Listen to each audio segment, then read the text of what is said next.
अस्सलाम वालेकुम नाज़रीन, उम्मीद है आप सब खैरियत से होंगे। आज मैं बना रही हूँ चिकन टिक्का पिज़्ज़ा। कुछ टेक्निक्स एंड ट्रिक्स के साथ बहुत आसान तरीके से ये हम मज़ेदार से 2 पिज़्ज़े बनाएंगे। इस रेसिपी से मैंने 2 पिज़्ज़े बनाए हैं। एक पिज़्ज़े को मैंने थोड़े से डिफरेंट स्टाइल के साथ ओवन में बेक किया है और सेम उसी रेसिपी के साथ मैंने एक दूसरा पिज़्ज़ा है जो कि मैंने पतीले में बनाया है। दोनों ही पिज़्ज़े बन के बहुत मज़ेदार से तैयार होते हैं, तो रेसिपी को आखिर तक ज़रूर देखिएगा ताकि हमारा पिज़्ज़ा भी इतना ही सॉफ्ट और मज़ेदार सा बन सके। सबसे पहले डो को रेडी कर लेते हैं। यहाँ पे मैंने ले लिए हैं 3 कप मैदा।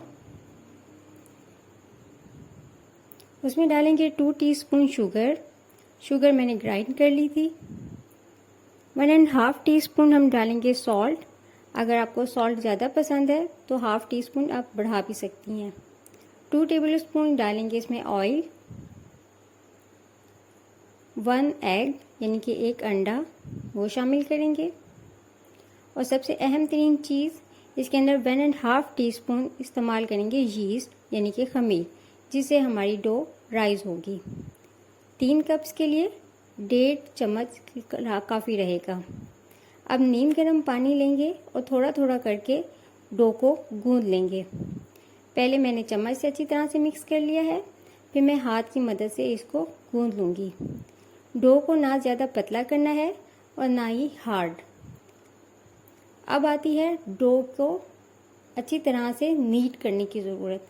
एक बड़े से पैन में, जिसे हम उर्दू ज़बान में थाल या तसला कहते हैं, उसमें इस डो को अच्छी तरह से नीट कर लें यानी कि गूंद लें। जितना अच्छा हम इसको गूंदेंगे इतना गूंदना है कि इसके अंदर इलास्टिसिटी से पैदा हो जाए और हमारी डो खुद ब खुद बर्तन से चिपकना और हाथों से चिपकना छोड़ दे। अब इस डो को लेंगे एक साफ बॉयल के अंदर, इसके ऊपर ऑयल लगा देंगे और इसको कवर करके 1 से 2 घंटा अच्छी तरह से राइज होने के लिए एक गर्म जगह के ऊपर रख देंगे। जब तक डो राइज होती है तब तक हम अपनी चिकन की मैरिनेशन तैयार कर लेते हैं। यहाँ पे मैंने 400 ग्राम बोनलेस चिकन ले लिया है। इसमें डालेंगे 1 टीस्पून जिंजर गार्लिक का पेस्ट। 2 टीस्पून के बराबर डालेंगे टिक्का मसाला। टिक्का मसाला मैंने बाज़ारी इस्तेमाल किया है। और डालेंगे 1 टीस्पून के बराबर लेमन मैंने फ्रीज़ कर लिए थे, तो इसलिए मैंने इसका पेस्ट सा बना लिया है। इनको अच्छी तरह से मिक्स करेंगे और कुछ देर के लिए छोड़ देंगे। थोड़ी देर के बाद एक पैन में 2 टेबल स्पून ऑयल लेंगे और चिकन इसके अंदर डालकर इसको पका लेंगे। चिकन को मीडियम फ्लेम के ऊपर सौते करेंगे ताकि चिकन का कच्चापन ख़त्म हो जाए।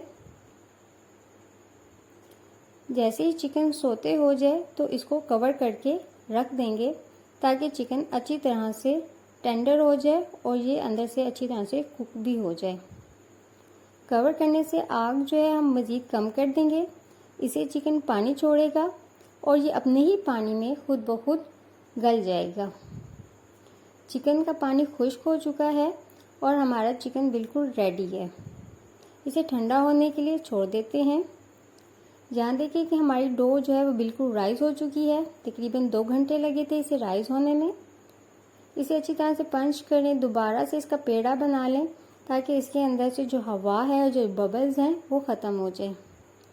अब एक साफ़ काउंटर के ऊपर थोड़ा सा मैदा डालें और इसको अच्छी तरह से दोबारा से 2 से 3 मरतबा गूंद सलें यानी कि इकट्ठा करें, स्ट्रेच करें और इसके बाद इस डो के पेड़े बना लें।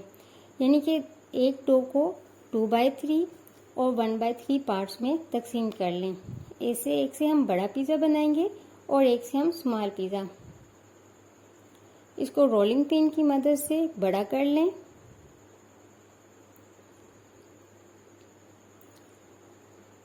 यहाँ पे मैंने जो बेकिंग ट्रे यूज़ की है वो 9 इंच की है, तो मैं उसके अकॉर्डिंग इसको बड़ा कर रही हूँ। ट्रे के ऊपर मैंने थोड़ा सा ऑयल लगा के उसे अच्छे से ग्रीस कर लिया है। अब मैं अपनी डो को इस ट्रे के अंदर शिफ्ट करूँगी और इसके किनारों को सेट कर लूँगी। उंगलियों की मदद से दबा के इसके तमाम किनारों को बराबर कर लें। किनारे बराबर करने के लिए मैंने टमाटो केचप इसके ऊपर इस्तेमाल की है। चूँकि पिज़्ज़ा सॉस हर घर में मौजूद नहीं होती तो टमाटो सॉस इस्तेमाल की है। एक फोर्क की मदद से पिज़्ज़ा की डो के ऊपर निशान बना लें और फिर क्राउन डिज़ाइन बनाने के लिए इसके कॉर्नर्स के ऊपर चिकन रखें।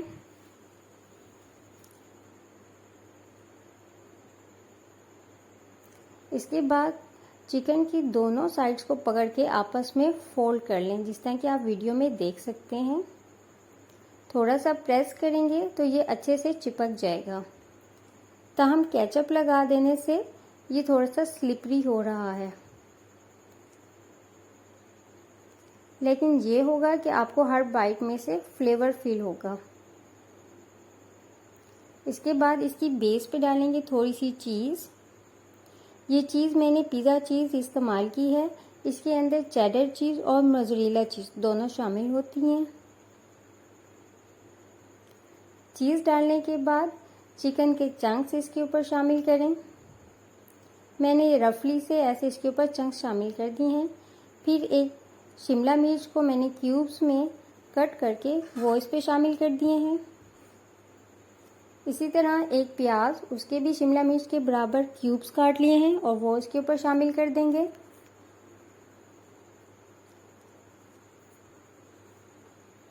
वो शामिल करने के बाद मैंने ले लिए हैं कॉर्न्स, स्वीट कॉर्न्स, जो कि मैंने एक आम छली से कट कर लिए थे, वो इसके ऊपर शामिल कर देंगे। यहाँ टॉपिंग आप अपनी मर्ज़ी से कोई सी भी यूज़ कर सकते हैं।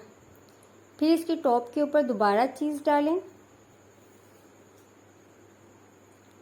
चीज़ डालने के बाद खुशबू के लिए हम डालेंगे ओरिगानो और थोड़े से चिली फ्लेक्स। हमारा ये पिज़्ज़ा रेडी है। अब हम इस पिज़्ज़े को ओवन में बेक करेंगे। ओवन मैंने प्रीहीट कर लिया था 180 डिग्री के ऊपर। तकरीबन 20 मिनट में ये मेरा पिज़्ज़ा रेडी हुआ था। दोनों रोड्स मैंने ऑन की हैं, ऊपर वाली भी और नीचे वाली भी। जब तक हमारा ये पिज़्ज़ा बेक होता है तब तक हम अपना पतीले वाला पिज़्ज़ा रेडी कर लेते हैं। जो पिज़्ज़ा हमारी छोटा वाला पेड़ा था उसको मैंने बड़ा कर लिया है और उसको मैंने 7 इंच की ट्रे में रख के एक फोर्क की मदद से इसके ऊपर मार्क्स लगा लिए हैं। सेम पुरानी रेसिपी की तरह इसके ऊपर लगाएंगे टमाटो केचप। टमाटो केचप को अच्छी तरह से स्प्रेड करने के बाद इसकी बेस पर लगाएंगे चीज़। वही पिज़्ज़ा चीज़ मैंने इसके अंदर इस्तेमाल की है। अच्छी तरह से बेस के ऊपर चीज़ लगा लेने के बाद हम शामिल करेंगे इसके ऊपर चिकन के चंक्स। चिकन के चंक्स हमारे वही तिक्का फ्लेवर में हैं।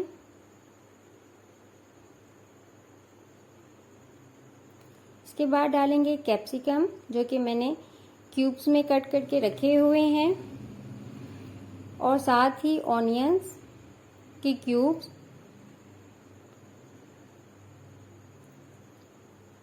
सेम वैसे ही फ्लेवर देने के लिए मैंने इसके ऊपर डाले हैं स्वीट कॉर्न्स। दोबारा इसकी टॉप के ऊपर हम चीज़ शामिल करेंगे।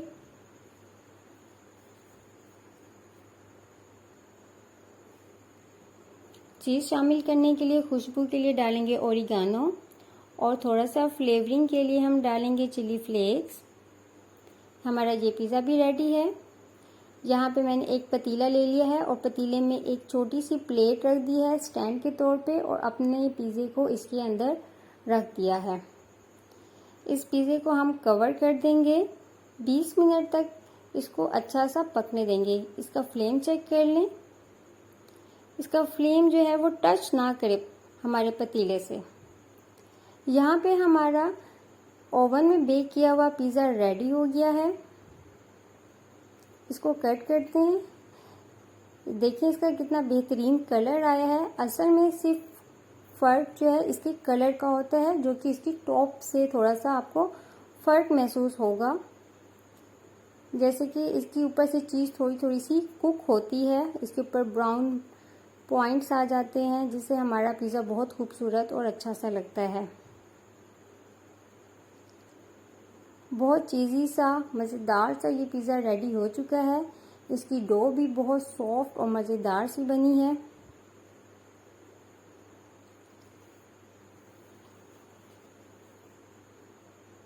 इसकी बैक देखें, इसकी बैक पे भी बहुत अच्छा कलर आया है। अब चेक कर लेते हैं अपना पतीले वाला पिज़्ज़ा। तो देखें माशाल्लाह से इसकी साइड वो भी हमें फील हो रहा है कि नीचे से अच्छी सी बेक हो चुकी हैं। इसे भी बाहर निकालते हैं और कट करके देखते हैं। ये देखें, ये भी बहुत चीज़ी सा मज़ेदार सा पिज़्ज़ा रेडी हो चुका है। इसका स्लाइस चेक करें, ये कितना बेहतरीन सा, नीचे से भी बेहतरीन सा कुक हो चुका है और ऊपर से इसकी चीज़ कितनी चीज़ी टाइप की है और जूसी सा ये पीस लग रहा है पिज़्ज़ा सा। ज़रूर इस रेसिपी को ट्राई कीजिए। आपको ये रेसिपी कैसी लगी अपने कमेंट्स में ज़रूर बताएं। Thanks for watching. अल्लाह।